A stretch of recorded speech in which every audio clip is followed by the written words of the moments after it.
Hello everyone, राजंजन economics channel में आपका स्वागत है। तो एमएससी 001 और एमएससी 101 का मोस्ट इंपॉर्टेंट क्वेश्चन लेके मैं आ गई हूँ आप लोगों के साथ। तो क्वेश्चन देने से पहले मैं आपको बता दूं कि अगर आप भी इग्नू से एमए कर रहे हैं या बीए कर रहे हैं और आपका सब्जेक्ट भी इकोनॉमिक्स है तो आप मेरे चैनल को सब्सक्राइब कर सकते हैं। इस चैनल पर आपको इकोनॉमिक्स के सभी सब्जेक्ट कोड के वीडियो मिल जाएंगे। तो ये देखते हैं क्वेश्चन क्या है। क्वेश्चन है आइसोक्वांट कर्व। तो ये दोनों के लिए बहुत ही इंपॉर्टेंट है, पूछता है ये, ठीक है। तो एक बार जरूर देख लीजिएगा। आइए देखते हैं इसका आंसर।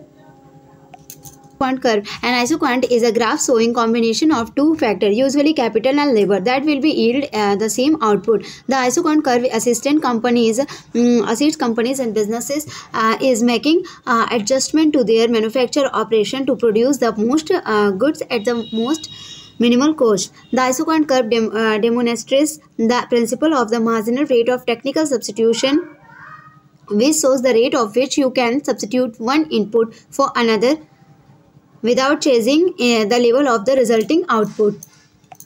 में भी एक आइसोक्वांट एक ग्राफ है जो दो कारकों आमतौर पर पूंजी और श्रम के किसके संयोजन को बताता है। दो कारक क्या है, पूंजी और श्रम है, ठीक है, के संयोजन को दर्शाता है जो समान आउटपुट देगा। आइसोक्वांट वक्र कंपनियों और व्यवसायों को उनके निर्माण कार्यों में समायोजन करने में सहायता करता है ताकि न्यूनतम लागत पर अधिक से अधिक सामान का उत्पादन किया जा सके। समुत्पाद वक्र तकनीकी प्रतिस्थापन की सीमांत दर के सिद्धांत को प्रदर्शित करता है और उस दर को दर्शाता है जिस पर आप परिणामी आउटपुट के स्तर को बदले बिना एक इनपुट को दूसरे के लिए स्थानापन्न कर सकते हैं। देखेंगे आइसोक्वांट कर्व का जो प्रॉपर्टीज है। तो प्रॉपर्टी 1 देखेंगे, an isoquant curve slope down और is negative slope. This means at the same level of the production only asserts when increasing unit of input are offset with lesser unit of another input factor. This property falls in the line with the principle of the marginal rate of technical substitution (MRTS). As an example, the same level of output could be achieved by a company when capital input increase but labor input decrease. Property 2 क्या है, second property है an isoquant curve because of the MRTS effect is convex to its origin. This indicates that factor of the production may be substituted with one another. The increase in one factor, however, must still use in conjunction with the decrease of another input factor.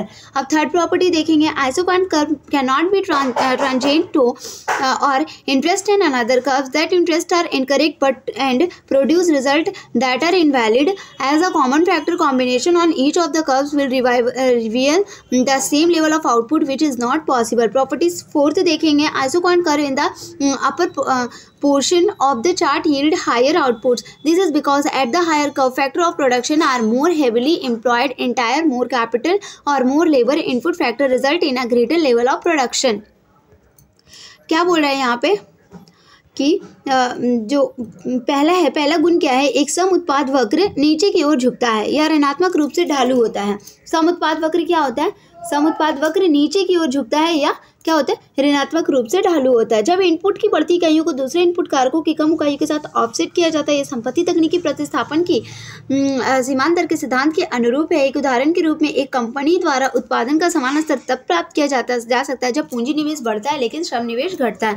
जब अगर किसी चीज़ में पूंजी आप 500 रुपये लगा रहे हैं और श्रम आपको 20 लेबर का आपको श्रम मिल रहा है तो पूंजी निवेश बढ़ता है लेकिन श्रम निवेश घटता है। ये उत्पादन का समान स्तर इसमें कब प्राप्त किया जाता है, जब पूंजी निवेश बढ़ता है, मतलब 500 से 600 हो गया और श्रम निवेश घटता है, मतलब श्रम निवेश 15 ही से 15 लेबर ही यूज़ हो रहे हैं, तब क्या इक्विलिब्रियम के कंडीशन में होता है, ठीक है। अब सेकंड गुण देखेंगे, एक सम उत्पाद वक्र MRTS प्रभाव के कारण अपने मूल की ओर उत्तल होता है। यह इंगित करता है कि उत्पादन के दो कारकों को एक दूसरे के साथ प्रतिस्थापित किया जा सकता है। एक कारक में वृद्धि हालांकि अभी भी दूसरे इनपुट कारक की कमी के साथ संयोजन में उपयोग की जानी चाहिए। अब थर्ड देखेंगे, आइसोक्वांट वक्र स्पर्श रेखा या दूसरे को प्रतिच्छेद नहीं करती हैं। वक्र जो प्रतिच्छेद करते हैं वे गलत है और ऐसे परिणाम उत्पन्न करते हैं जो अमान्य है क्योंकि प्रत्येक वक्र पर एक समान कारक संयोजन उत्पादन के समान स्तर को प्रकट करेगा। अब फोर्थ देखेंगे, इसका चार्ट के ऊपरी हिस्से में आइसोक्वांट वक्र उच्च आउटपुट देता है। ऊपरी हिस्से में क्या देता है, आइसोक्वांट जो वक्र है वो उच्च आउटपुट देता है। ऐसा इसलिए क्योंकि उच्च वक्र पर उत्पादन के कारक अधिक भारी रूप से नियोजित होते हैं, या तो अधिक पूंजी या अधिक श्रम इनपुट कारकों के परिणाम स्वरूप उत्पादन का एक बड़ा स्तर होता है। डायग्राम में आप देख सकते हैं, यहाँ पे है लेबर आपका, ठीक है, यहाँ पे है कैपिटल।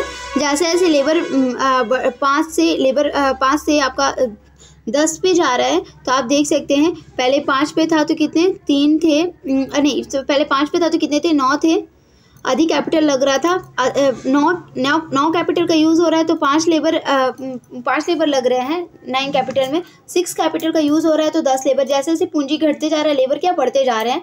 4 कैपिटल का यूज़ हो रहा है तो 15 लेबर लग रहे हैं। 3 कैपिटल का यूज़ हो रहा है तो 20 लेबर यूज़ हो रहे हैं। तो इस प्रकार आइसोक्वांट वक्र नीचे से ऊपर गिरता हुआ ढलान में है। तो आप देख सकते हैं यहाँ पे। आगे देखते हैं। अब हम देखेंगे property 5, an isoquant curve should not be touch the X और Y axis on the graph if it does the rate of the technical substitution is void as it will indicate that one factor is responsible for producing the given level of the output without involvement of any other input factor. Property 6 देखेंगे, isoquant curve do not have to parallel one another the rate of the technical substitution between factor में have variation. Property 7 देखेंगे, isoquant curve are oval shaped following forms to determine the most efficient factor of the production। क्या बोल रहा है कि property 5 जो है एक आइसोक्वांट वक्र को ग्राफ पर एक्स या वाई अक्ष को स्पर्श नहीं करना चाहिए। यदि ऐसा होता है तो तकनीकी प्रतिस्थापन की दर क्या है, शून्य है। एक्स और वाई अक्ष पे दोनों को टच नहीं होना चाहिए। ऐसा अगर होता है तो प्रतिस्थापन की दर जो क्या है, शून्य है, क्योंकि यह इंगित करेगा कि किसी अन्य आउटपुट कारकों की भागीदारी के बिना आउटपुट के दिए गए स्तर के उत्पादन के लिए एक कारक जिम्मेदार है। अब प्रॉपर्टी 7 क्या बोलता है, आइसोक्वांट वक्र को एक दूसरे के समानांतर होने की आवश्यकता नहीं। जरूरी नहीं है कि आइसोक्वांट वक्र क्या होगा, एक दूसरे के समानांतर पैरेलल होगा, ठीक है, इसकी आवश्यकता नहीं है। कारकों के बीच तकनीकी प्रतिस्थापन की दर में भिन्नता हो सकती है। अब प्रॉपर्टी 7 क्या बोल रहा है कि आइसोक्वांट वक्र अंडाकार के होते हैं जो फर्मों के उत्पादन में सबसे कुशल कारकों को निर्धारित करने की अनुमति देते हैं। अगर वीडियो अच्छी लगी तो प्लीज लाइक और सब्सक्राइब माय चैनल गाइस। मेरे चैनल का ग्रो बढ़ाने के लिए आप इसे अपने दोस्तों के साथ शेयर भी कर सकते हैं। Thank you.